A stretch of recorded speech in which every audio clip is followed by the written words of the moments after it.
नमो भगवते वासुदेवाय। मार्गशीर्ष महात्म्य 5वां अध्याय। शंख से श्री भगवान की पूजा का फल। ब्रह्मा जी ने कहा, हे प्रभु अजय, मुझे बताइए कि हरि को पंचामृत से स्नान कराने से क्या फल मिलता है और शंख जल से स्नान कराने से क्या फल मिलता है। श्री भगवान ने कहा, यदि लोग मुझे सिर पर दूध डालकर स्नान कराते हैं तो यह घोषणा की जाती है कि प्रत्येक बूंद के लिए 100 अश्व यज्ञ का पुण्य होता है। यदि स्नान दही से किया जाए तो दूध से स्नान करने का फल 10 गुना होता है। घी के साथ इसका 10 गुना, शहद के साथ यह अभी भी 10 गुना है। यदि स्नान चीनी से किया जाए तो फल और भी अच्छा होता है। मंत्रोच्चारण के साथ सुगंधित पुष्पों से मिश्रित जल को सभी से श्रेष्ठ बताया गया है। हे देवों, मैं व्याघ्र 12वें और 15वें दिन मुझे गाय के दूध से स्नान कराना महान पापों का नाश करने वाला होता है। जिस प्रकार दूध से दही आदि पदार्थ उत्पन्न होते हैं, उसी प्रकार मुझे दूध से स्नान कराने से मेरी शेष सभी इच्छाएं पूर्ण हो जाती हैं। मुझे दूध से स्नान कराने से सौभाग्य और समृद्धि प्राप्त होती है। दही के माध्यम से मीठा भोजन जो मुझे घी से स्नान कराएगा, वह मेरे लोक बैकुंठ में आ जाएगा। जो मार्गशीर्ष माह में मुझे शहद और चीनी से स्नान कराता है, स्वर्ग जाता है और स्वर्ग से लौट कर आता है।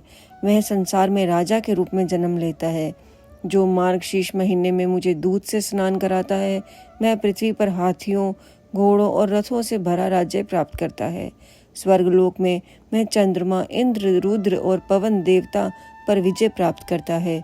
हे पुत्र, मार्गशीर्ष माह में मुझे दूध से स्नान कराना अति उत्तम है। दूध से स्नान कराने पर प्रभाव वैभव प्रदान करता है।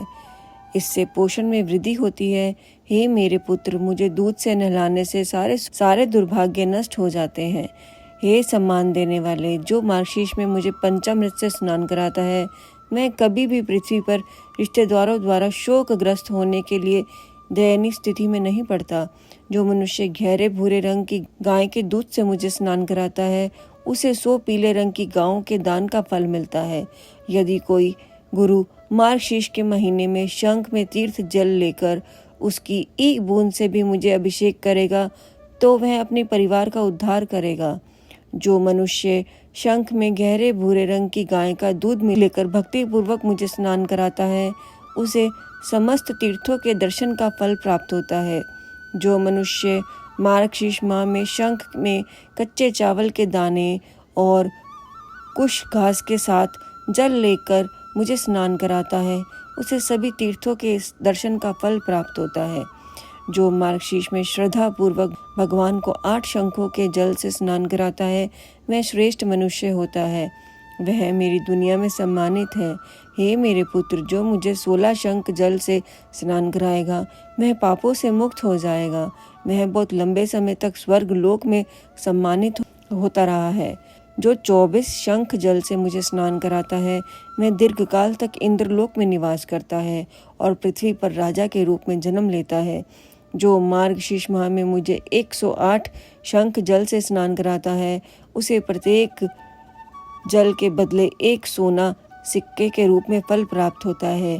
यदि कोई धर्मात्मा व्यक्ति शंख बजाकर मार्गशीर्ष में मुझे स्नान कराता है तो उसके पितृ स्वर्ग लोक चले जाते हैं। जो मुझे 1008 शंखों से स्नान कराता है, वह जल गण परियाचक बन जाएगा और मोक्ष प्राप्त करेगा, जब तक कि सभी जीवित प्राणियों का विनाश नहीं हो जाता। हे सुरों में श्रेष्ठ, जो प्रतिदिन मुझे शंख से स्नान कराता है, उसे गंगा स्नान का फल मिलता है और वह देवताओं के समान सदैव प्रसन्न रहता है। हे पुत्र, जो शंख में जल लेकर नारायण को नमस्कार करता है और मुझे स्नान कराता है, वह सभी पापों से मुक्त हो जाता है। जिस जल से मेरे पैर धोए गए हैं, उस जल को शंख में रखकर जो सौंफ मिलाकर पुण्यात्मा वैष्णवों को देगा, वह चंद्रयान का फल प्राप्त कर लेगा। जल चाहे नदी से लिया गया हो या झील से या कुएं से या तालाब आदि से, यदि उसे शंख में रखा जाए तो वह गंगा जल बन जाता है। जो वैष्णव मेरे पद्मबू, जिस जल से विष्णु के पैर धोते हैं, को शंख में रखता है, उसे सहदेव अपने सिर पर रखता है, वह ऋषि और तप करने वाले में सबसे उत्कृष्ट है, अर्थात तपस्या करता है। हे पुत्र, मेरी आज्ञा से तीनों लोकों के सारे तीर्थ शंख में स्थित हैं, इसलिए शंख को सबसे उत्कृष्ट के रूप में याद किया जाता है। जो वैष्णव हाथ में जल से भरा शंख लेकर मार्गशीर्ष माह में इन मंत्रों को दोहराते हुए मुझे स्नान कराता है, वह मुझे प्रसन्न करता है। शंख के प्रथम भाग में चंद्रमा देवता है, पेट में वरुण देवता है, पीठ पर प्रजापति और सिर पर गंगा और सरस्वती है। उनके नाम का उच्चारण करना चाहिए और मुझे स्नान कराना चाहिए। सूर्य अपने गुणों के गणना करने में सक्षम नहीं है। यह देवराज मेरे सामने पुष्प, जल तथा कच्चे चावल के दानों के साथ शंख की पूजा करें। इसका वैभव अपरिमित और सर्वत्र है। एक शंख में अक्षत भरकर मेरा पूजन करना चाहिए, जिससे मेरा सुख 100 वर्ष तक बहुत महान हो जाता है। यदि कोई शंख में पीने का पानी, फूल, जल और कच्चे चावल के दाने लेकर मुझे अर्घ देता है तो उसका पुण्य अनंत होता है। यदि कोई मनुष्य स्वयं शंख पर अर्घ लेकर परिक्रमा करता है तो उसे 7 महाद्वीपों वाली पृथ्वी की परिक्रमा करने के समान पुण्य मिलता है। यदि कोई मनुष्य मेरे सिर के ऊपर से जल लेकर घुमाए और शंख के जल से मंदिर पर छिड़के तो उसके घर में कोई अमंगल नहीं होता। यदि पादोदक, जिस जल से मेरे पैर धोए जाते हैं, शंख में लेकर सिर पर लगाया जाए तो उसे न तो चिंता, न थकावट और न ही नरक का भय सताएगा। सिर पर शंख जल देखने से भूत, राक्षस, सर्प और दानव 10 दिशाओं में मस्ती करने लगते हैं।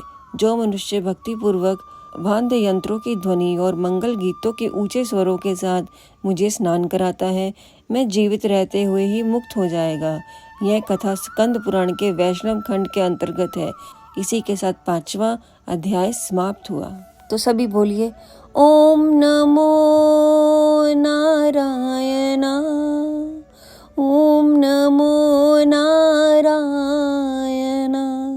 हरि ओम नमो नारायण।